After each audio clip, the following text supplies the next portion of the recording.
नमस्कार दोस्तों, मैं नीरज श्रीवास्तव। आप सभी लोग देख रहे हैं नियो मीडिया। 2014 से 2024 तक बीजेपी केंद्र में रहती है और 2025 में एक बार बीजेपी फिर से केंद्र में आती है और तीसरी बार नरेंद्र दामोदर दास मोदी जी फिर से प्रधानमंत्री बनते हैं और जवाहरलाल नेहरू जी के रिकॉर्ड की बराबरी कर लेते हैं। दरअसल बात ये नहीं है कि मोदी जी तीसरी बार सत्ता में आते हैं। अगर हम मोदी जी के राजनीतिक इतिहास को देखें तो प्रधानमंत्री बनने से पहले वो आरएसएस के कार्यकर्ता हुआ करते थे। आरएसएस के बाद वो बीजेपी ज्वाइन करते हैं और बीजेपी ज्वाइन करने के बाद वो मुख्यमंत्री बन जाते हैं गुजरात के।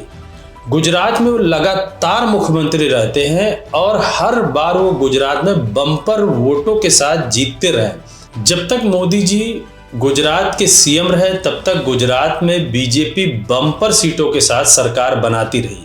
2014 के अगर हम इलेक्शन को ध्यान करें तो पूरे देश में यही नारा था कि गुजरात मॉडल देश में लागू किया जाएगा। दरअसल जब तक मोदी जी मुख्यमंत्री थे और जब वो 2014 में बीजेपी की तरफ से प्रधानमंत्री कैंडिडेट के लिए चुने गए थे तब तक कांग्रेस ने कभी उनको सीरियसली लिया ही नहीं। यही कारण है कि मोदी जी ने जो भी मुख्यमंत्री पद पर रहते हुए, चाहे वो अच्छे काम किए हों या उनके ऊपर लगे हुए आरोप हो जो कि गलत काम की ओर प्रदर्शित करते हैं, वो कभी भी कांग्रेस ने उसको सीरियसली अपने टर्म में लिया ही नहीं। यही कारण था कि मोदी जी क्या करते हैं राजनीति में पीछे पर्दे के, ये किसी को नहीं पता था। 2014 के बाद जब 2019 में 300 सीट प्लस की बात की गई और बीजेपी 300 सीट पा भी जाती, तब लोगों के कान खड़े हुए कि कोई पार्टी एकदम एक्यूरेट कैसे डेटा दे सकती है। उन्होंने बोला इस बार 300 पार और उसके बाद बीजेपी 303 सीटों के साथ बम्पर तरीके से जीतती और 2019 में फिर से सरकार बनाती। सेम उसी तर्ज पर 2024 में बीजेपी 400 प्लस का नारा लगाती है। लेकिन कहते हैं ना, जब सत्ता सर चढ़ के बोलती है तो अपने ही अपने हाथ काटना शुरू कर देते हैं। बीजेपी के कुछ नेताओं ने बोलना शुरू कर दिया तो किस तरीके से सत्ता में आते हैं। इवन दो बीजेपी के कार्यकर्ताओं ने भी बोलना शुरू कर दिया कि हम तो पीछे मशीन में भी खेल करते हैं और पूरे खेल के तहत ही हम ही आएंगे और कोई आ नहीं सकता। अब विपक्षी दल ने सोचना शुरू कर दिया कि इसके पीछे का असली राज है क्या। 2014 से 2024 के बीच में जितने भी घोटाले हुए वो सामने उजागर विपक्ष ने करना शुरू कर दिया। लेकिन दुर्भाग्य ऐसा है कि आज पूरे इंस्टीट्यूशंस बीजेपी के साथ हैं, चाहे वो इलेक्शन कमीशन हो, ईडी हो, आईटी हो, सीबीआई हो, सारे ऐसे संस्थाएं जो कि देश के हित के लिए काम करती हैं, वो कहीं ना कहीं विपक्षी दल के अगर शब्दों में बोले तो बीजेपी के लिए काम कर रही हैं। यही कारण था कि 2024 में जो भी बीजेपी ने बोला और विपक्ष आम जनता को समझाने में सक्षम रहा, जिसकी वजह से बीजेपी 400 सीट तो नहीं पा पाई, लेकिन 2010 से 2024 के बीच में चाहे वो स्टेट के इलेक्शन हो चाहे वो केंद्र के इलेक्शन हो, जितनी भी सीटें बीजेपी ने बोली उससे वो ज़्यादा पाई। लेकिन 2024 के इलेक्शन में जितना भी उन्होंने टारगेट लिया उससे 160 सीट कम हो गई बीजेपी। यहीं से विपक्ष को ये समझ में आया कि कहीं ना कहीं बीजेपी पर्दे के पीछे कोई खेल करती है। अब 2024 के अंत तक जो 4 स्टेट्स के इलेक्शन हुए उसमें पहला हरियाणा का इलेक्शन था जिसमें कांग्रेस हार जाती है, जबकि मुश्किल से 0.09% वोट कम पाती है। लेकिन महाराष्ट्र का इलेक्शन कांग्रेस बड़ी बुरी तरीके से हारती है और बीजेपी बम्पर सीटों से जीतती है। और यहीं से लोगों के कान खड़े होना शुरू हो गए कि जो बीजेपी 60 सीट भी नहीं पा सकती थी वो 130 कैसे पा गई। इन सीटों को पाने के लिए पर्दे के पीछे क्या गेम खेला गया है, इसको विपक्ष बड़ी आसानी से समझ चुका है और आज पूरे देश में बात फैलाने से वो नहीं चूक रहा। दिल्ली के इलेक्शन में एक बात और सामने उभर के आई कि हर एक सीट में वोटर्स की लिस्ट में या वोटर बढ़ाए जा रहे हैं या फिर वोटर को घटाया जा रहा है। अब अगर हम विपक्षी दल या बड़े बड़े जितने भी चैनल्स हैं उनकी एनालिसिस की बात करें तो लगभग 56 सीटें ऐसी हैं दिल्ली के विधानसभा में जिसमें वोटर्स के नाम बढ़ाए गए हैं और ये वो वोटर्स हैं जो कि बीजेपी को ही वोट करते हैं। आज दिल्ली के पूर्व सीएम केजरीवाल जी कह लीजिए या कांग्रेस के कहने से नहीं चूक रही है कि हरियाणा और महाराष्ट्र में भी जो बीजेपी जीती है वो इसी तर्ज पर जीती है कि वोटर्स की लिस्ट में वोटर्स की संख्या को बढ़ा देना, जो बीजेपी को वोट करते हैं और जो बीजेपी को वोट नहीं करते हैं वो वोटर्स का नाम वोटर लिस्ट से बाहर निकाल देना। ये बीजेपी का एक नया स्कैम उजागर हुआ है जिसको वोटर्स का स्कैम कहा जा रहा है। अगर हम दिल्ली के विधानसभा को ही लेकर देखें तो 17 सीट का अगर हम एवरेज निकालें तो लगभग 1 लाख से 1020 वोटर हर सीट पर आपको दिखेंगे। इनमें से लगभग 65 से 70% लोग वोट करते हैं। अगर हम अपने कैलकुलेशन को मानते हुए चलें कि 70% वोटिंग होती है और 1 लाख वोटर है एग्जाम्पल के तौर पर, तो यानी 70,000 सिर्फ वोटर ऐसे हैं जो कि वोट करते हैं।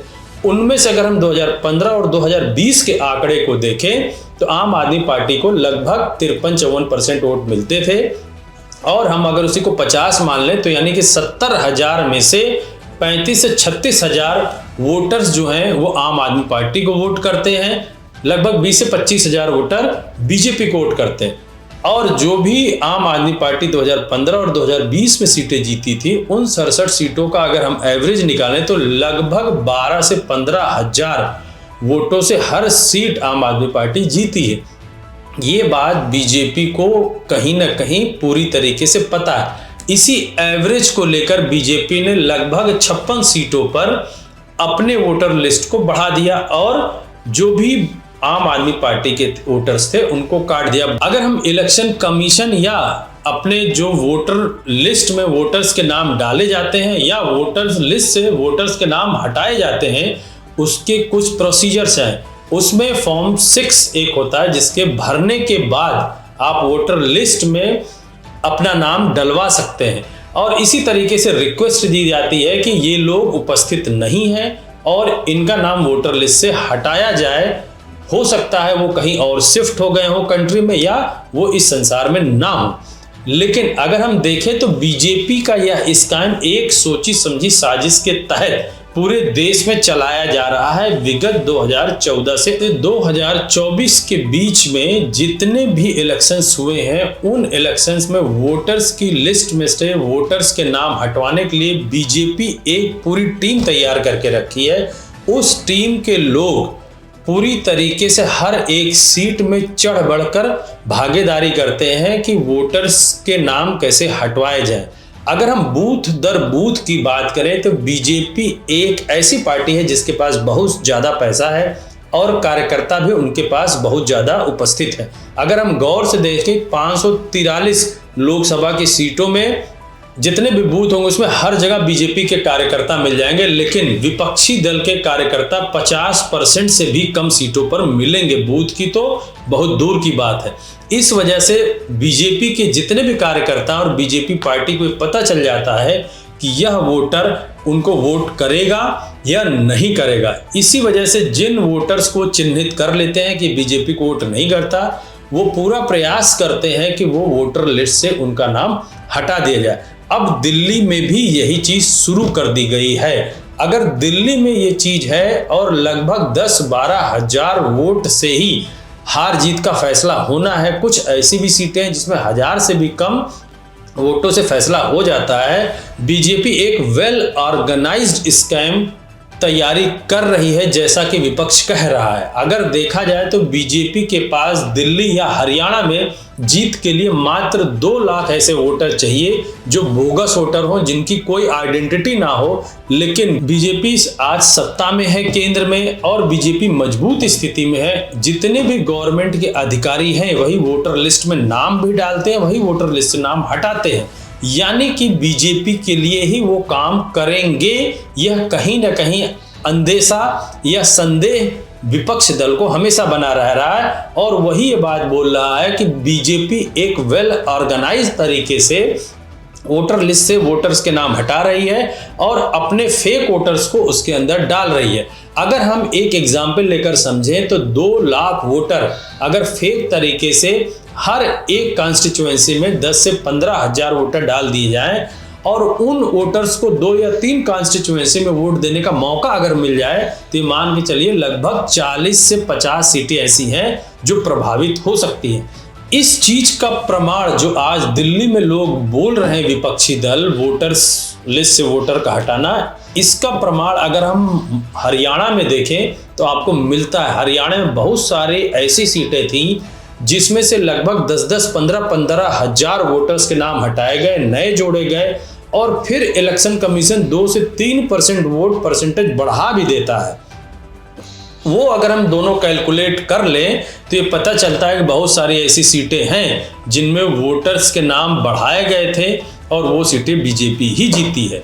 इसी तर्ज पर बीजेपी आज चाह रही है कि दिल्ली में भी वो जीत हासिल कर ले, लेकिन कहते हैं कि समय बड़ा बलवान होता है और आज दिल्ली में जो इलेक्शन होने जा रहा है उससे पहले ये जिस तरीके का स्कैम उजागर हुआ है, विपक्षी दल चाहे तो आम जनता तक पहुंच सकती है। आम आदमी पार्टी ने इलेक्शन कमीशन का भी द्वार खटखटाया है और एक दिन में इतने ज्यादा वोटर्स के नाम हटाए गए हैं, जोड़े गए हैं। अगर हम बड़े बड़े प्रिंट मीडिया की बात करें तो उन लोगों ने भी ये छापा है अपने मीडिया में कि लगभग 50 से 55 सीटें ऐसी हैं जिनमें वोटर्स लिस्ट में चेंज हुए हैं और नए वोटर्स ऐड हुए हैं और लगभग 14 से 15 ऐसी सीटें हैं जिनमें वोटर लिस्ट में वोटर्स की संख्या कम हुई है। अब देखना बड़ा दिलचस्प होगा कि विपक्षी दल के हाथ में ये एक बहुत बढ़िया मुद्दा मिल गया है। वैसे ही जैसे एक समय इलेक्टोरल बॉन्ड का था, संविधान बचाने का था और अडानी के साथ बीजेपी के रिश्तों का था, वैसे ही आज ये एक बहुत बड़ा स्कैम है कि वोटर लिस्ट से उन वोटरों का नाम काटना जो कि बीजेपी को वोट नहीं करते हैं, यानी कि उन वोटर्स को और डालना जो कि बीजेपी को करते हैं। बड़ा दिलचस्प होगा आने वाले समय में दिल्ली की राजनीति को समझना और रिजल्ट को देखना। हमारे पूरे चैनल की निगाहें इस पर बनी हुई हैं। मैं अपने सारे दर्शकों से बोलता हूं चैनल को ज़्यादा से ज़्यादा सब्सक्राइब करें, शेयर करें। धन्यवाद।